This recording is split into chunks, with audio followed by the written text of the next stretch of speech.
பொதுமக்கள் செய்திகளை பார்ப்பது செய்தித்தாள்களிலா, டிவியிலா அல்லது மொபைல் போனிலா என்பது குறித்து சென்னை மக்கள் கூறிய கருத்துக்களை பார்க்கலாம். இன்னைக்கு காலகட்டத்தில் செய்திகளை நியூஸ் பேப்பரில் படிக்கிறீங்களா, இல்லை டிவியில் பார்க்குறீங்களா, இல்லை மொபைல் ஃபோனில் அதிகமாக யூஸ் பண்ணிக்கிறீங்களா? டிஜிட்டல் உலகத்தில் நியூஸ் பார்த்தீங்கன்னா எப்படி பரவுது அப்படின்னு பார்த்தா இது மீடியா மூலமாக தான் அதிகமாக பரவுது. ஆனால் என்னை பொறுத்த வரைக்கும் நான் என்ன பண்ணுறேன் அப்படின்னா, நான் ரெகுலராக அந்த காலத்து ஆள் நான் நியூஸ் பேப்பரை தான் படிப்பேன். காலையில் எந்திரிச்ச உடனே நியூஸ் பேப்பரு, உலக செய்திகள்லேருந்து உள்நாட்டு செய்திகள் வரைக்கும் நியூஸ் பேப்பரில் தான் படிப்பேன். அது அப்படியே மனசில் பதியும். அதிகமாக நாங்கள் மொபைல் ஃபோனில் தான் பார்க்குறோம்.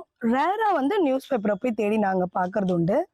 அதுக்கு என்ன காரணம்னு பார்த்தீங்கன்னா, இப்போ நிறைய விஷயங்கள் பல்வேறு விதமான கொலை வழக்காகட்டும், மிகப்பெரிய ஒரு ஆயத்தமான விஷயங்கள்லாம் நம்ம தெரிஞ்சுக்கணும்னு வச்சுக்கோங்களேன். உட்காந்த இடத்துல இருந்தே ஈஸியாக நம்ம தெரிஞ்சுக்க முடியும்னா அது மொபைல் மூலியமாக தான் தெரிஞ்சுக்க முடியும். டிவியில் செய்தி பார்க்கறது எங்களுக்கு கம்ஃபர்டபுளாக இருக்குது மேக்ஸிமம். ஏன்னா இப்போ செல்ஃபோனில் பார்க்குறாங்க. அந்த செல்ஃபோன் பார்க்கறதுலாம் என்னென்னா கண்ணுக்கு எஃபெக்டிவ் கொடுக்கும், பார்வை மங்குன்றாங்க. அதனால் ஃபோனில் நம்ம அதிகமாக பார்க்கறது கிடையாது. டிவின்றது விஷுவலோட டிவியில் செய்தி வர்றதுனால எங்களுக்கு டிவியில் பார்க்கறது ரொம்ப கம்ஃபர்டபுளாக இருக்குது.